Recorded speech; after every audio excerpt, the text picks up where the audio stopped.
नमस्ते, पौर्णिमा मराठी किचनमध्ये आपले स्वागत आहे। आज मी तुम्हाला उत्तप्पा बनवून दाखवत आहे। डोश्याच्या पिठापासूनच उत्तप्पा बनवणार आहे। त्याच्यामध्ये मी कांदा, टोमॅटो, बीट टाकलेला आहे, कारण लहान मुलं, मोठी माणसं बीट असे खात नाही, ते आवडीने, त्यामुळे मी याच्यामध्ये हे सर्व किसून टाकलेलं आहे। आता मी याला डोश्याच्या तव्याला थोडं तेल लावून घेतलं, त्यामध्ये उत्तप्पा टाकतो।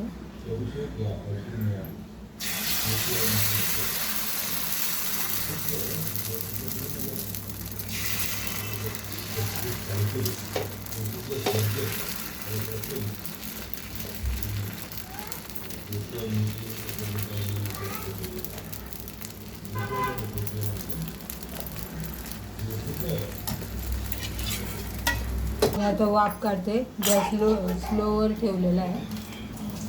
हे पहा, उत्तप्पा माझा छान असा तयार झाला आहे, छान असा गुलाबी कलरही आलेला आहे।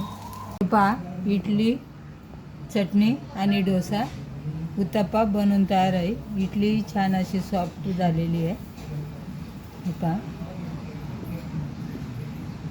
माझी रेसिपी तुम्हाला कशी वाटली मला कमेंट करून कळवा। लाईक करा, शेअर करा, सबस्क्राईब करा, बेल आयकॉनवर क्लिक करा व कोणत्या शहरातून पाहत असेल तेही मला कळवा।